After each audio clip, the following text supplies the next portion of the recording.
Hello, my name is Nick Murray. I'm a psychology and philosophy student at Dalhousie, and I want to talk today about the absolutely horribly designed road system and crosswalk system in this province. And part of the inspiration for making this video, well, I shouldn't say inspiration because it's quite tragic, is that a gentleman named Dr. David Gass, who was a professor at Dalhousie, was tragically killed in a crosswalk on Young and Kempt last week, which is quite a poorly designed intersection. And Dr. Gass's family have made the point that crosswalk safety is a big issue in this city because they're just poorly designed, and we need evidence-based solutions. Here's the family of Dr. Gass. That Dr. Gass was in favor of evidence-based solutions and finding out what are solvable problems. So I can't speak to the specifics of what happened in Dr. Gass's case, but I can say this. There's a lot of horribly designed crosswalks in this city, and every year there's accidents there that are preventable solely by making the designs better. So in tribute to Dr. Gass, I'd like to make this video suggesting some improvements for the crosswalks that are evidence-based. And I'd like to suggest these to the city and hope they'll consider them. And my condolences are with the family of Dr. Gass, and I hope they are doing well. So, if we look here, where'd it go? Okay.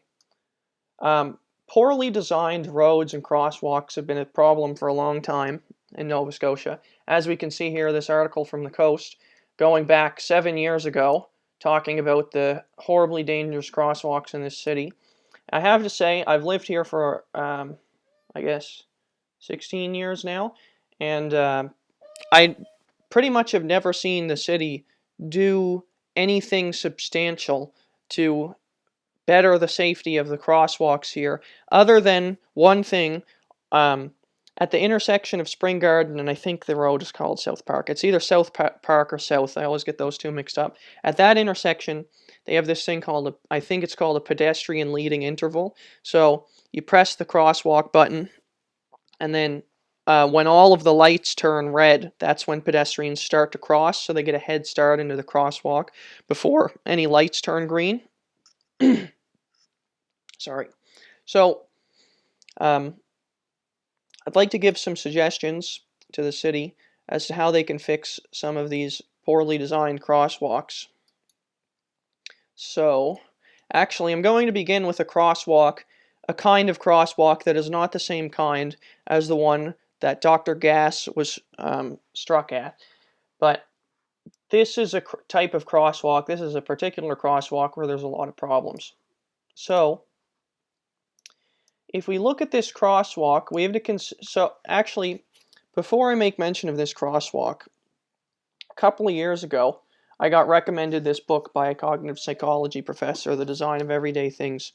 And the author, Don Norman, talks about how we can design all kinds of things to be in best accordance with human psychology. And he has this principle called human-centered design, and he says, human-centered design is an approach that puts human needs, capabilities, and behavior first, then designs to accommodate those needs, capabilities, and ways of behaving. Good design starts with an understanding of psychology and technology. Good design requires good communication, especially from machine to person, indicating what actions are possible, what is happening, and what is about to happen. Okay. So basically we need to create systems that are in best accordance with human psychology in order for them to be safe and effective. So I'm going to give some suggestions along those lines that I think will work.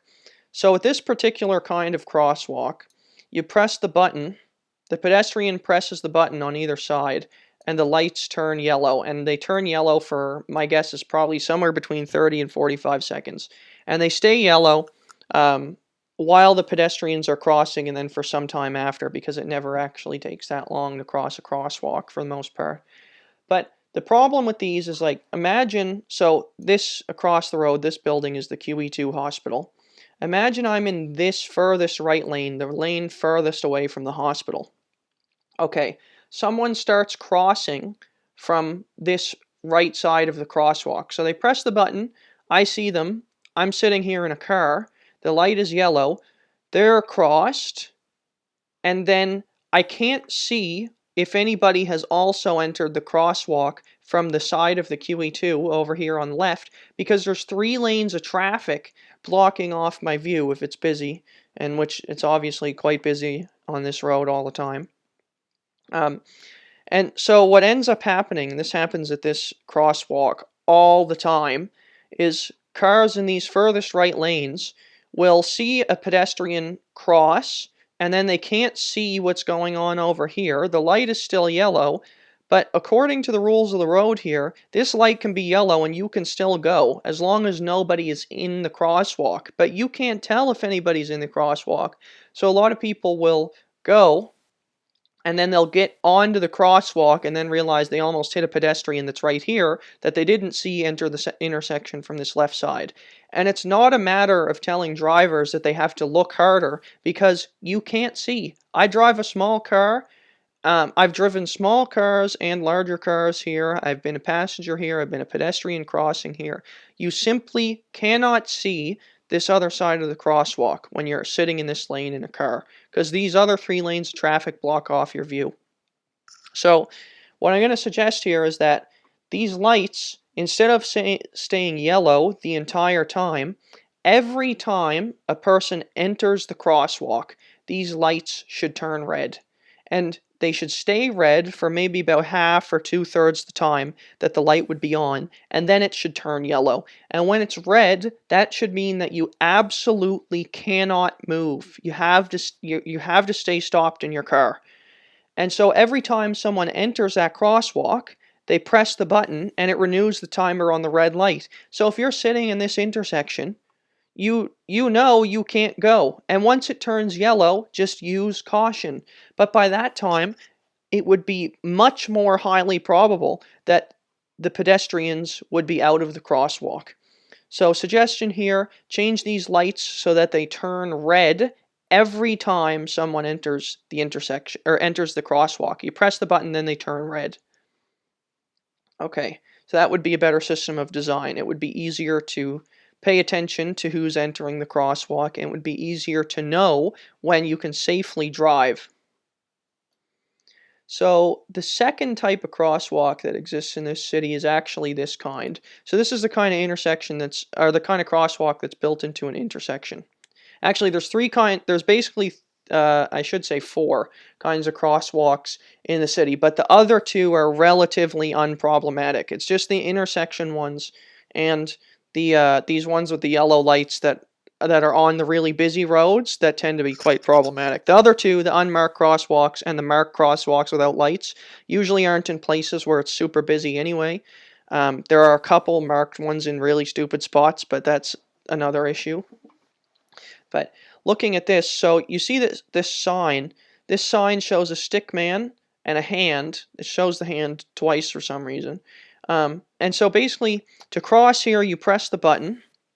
Now, what a lot of people don't know is you're only supposed to enter the crosswalk when the stick man is on. As soon as that stick man disappears, you're not supposed to enter the crosswalk. So the timer that comes after the stick man is just a timer for people who are already on the crosswalk. Now, I know that doesn't make any sense because it's obviously incredibly poorly designed. When you see a timer, you would think that it means you have this much time to enter and cross, but it doesn't. And then this hand means that you absolutely cannot enter the crosswalk. The problem is that a lot of people don't know this, and I don't blame them, because 1, those signs are not really on every pole. A lot of them get ripped off by people vandalizing them. But so here's another issue. So here's going on about that problem of the hand and the timer. So this is the intersection of Spring Garden, Coburg, and Roby. I've been a driver in this city for it'll be 5 years in a few months in the summer. I've been a pedestrian here basically my whole life, especially more the last few years that I've been going into Dal. And I take the bus a lot also because it's a lot cheaper. and the parking pass is quite expensive at Dal. Um, so if you're looking at this intersection, and imagine you're going from, the light is green, going from Spring Garden onto Coburg, or Coburg onto Spring Garden, just in that direction. So what ends up happening is buses will try to turn left from Coburg onto Roby, or cars or buses will try to turn right onto Roby from Spring Garden. But the problem is that there's constantly a steady stream of pedestrians crossing here. So one of a few options ends up always happening. The first one is that the bus and or car that's trying to turn here to go on to Roby, they end up turning and cutting somebody off, cutting off a pedestrian and almost hitting them. This happens if you're in the city, like there's a Starbucks here. Hang out on this deck for about an hour, and you'll probably see 5 or 6 people almost get struck by a car here. And I really don't think that it's actually the driver's fault necessarily, even though legally it would be their fault, or maybe in some cases it would be the pedestrian's fault. The problem is that the system is so poorly designed that I think it's hard to attribute fault here on any level that goes beyond just the legal. So a bus or a car will be trying to turn right and or left onto here. They either almost hit someone, or they have to wait until the light turns red going in this direction to actually cross. So then if it's a bus, of course buses take forever to turn, and if they're turning left, by the time they're in the middle of the intersection, the light has been green for like 10 seconds, and these drivers are all angry because it's 5 o'clock traffic and they want to get out of Halifax and back to wherever, Sackville or whatever, and they're all beeping their horns, and I don't blame them. So what needs to happen here is that all of the lights need to turn red, and then the stick man comes on and people can cross while all of these lights are red, going in both directions. And then the lights only turn green when the pedestrians cannot cross anymore. So the pedestrians should only be able to cross during the time, during red lights, when it's a red light in both directions. I was traveling throughout the northeastern U.S. a couple of years ago, and I realized a lot of their cities have this system. So what happens is, like, the lights turn all red, and then pedestrians end up crossing diagonally, which ends up, of course, saving the pedestrians a considerable amount of time, because usually you'd have to, like here, for example, you'd have to wait until you can cross this way, then wait until you can cross that way. But if it's all red, you can just cross diagonally. And of course, while I was traveling there, I was thinking about this, so I looked up the statistics. And like in this city, in Halifax, I think it's something like 80% of vehicle pedestrian collisions happen at crosswalks. A lot of people have cited that statistic as if it means 80% of the time it's the driver's fault, but that's not actually what that statistic tells you, as far as I understand. It just means that these collisions happen here, and of course there are incidences where it is the pedestrian's fault, as hard as that might be to believe, because a lot of people say, if you're a driver in this city, many drivers say there's an overabundance of stupid pedestrians. And if you're a pedestrian in this city, everybody says there's some huge overabundance of stupid drivers. I don't know. Again, I haven't seen any evidence that there's actually an overabundance of stupid people in this province, because there's enough drivers and pedestrians that you would think that the population on average would be stupider, but it's not. And the reason is because there's not actually an overabundance of stupid pedestrians or drivers in this city. It's just that it's very poorly designed. So a lot of these accidents happen. So, like I said, all these lights need to turn red, and then people can cross. And of course, when I was in the northeastern U.S., they have this system. There's a lot less accidents there. There's a bunch of cities in Europe that have very similar roadways to us, and they do this. They do what I just said, and they have far fewer pedestrian collisions on crosswalks. So these are some suggestions to the city. I've seen a lot of talk from the city over the years about how they're going to fix the crosswalks, and nothing ever seems to happen.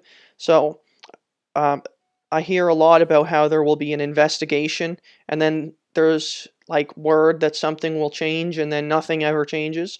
So I'm suggesting this to the city in good faith. I really believe the solutions will work. I think that, well, the second solution I have for this kind of intersection is definitely evidence supported.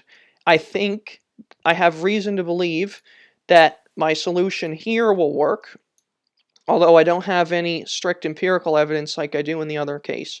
So I think it would be worth running some cognitive psych experiments or doing some research here to figure out if that would actually work. I think in principle it seems like a better design than this, but I hope at least to have suggested a workable solution for the other annoying, the other annoying kind of crosswalk in this city. And I'd say to drivers and pedestrians out there, be kinder to each other, because you're both living within a system that doesn't make any sense. And if you haven't been in the world of the other person, so if you're a pedestrian who doesn't drive, you don't understand the immense stupidities of the roads here for drivers. And if you're a driver who doesn't walk, you don't understand the very stupid rules of crosswalks that don't make any sense to anybody. And they shouldn't make any sense because they're dumb rules. So I'd say be kinder to each other, and instead focus your energy on pressuring the city to actually fix the horrible infrastructure that exists here. So that's all I have to say. Again, my condolences to the family of Dr. Gass, and I hope that I've done something productive in making this video. So take care.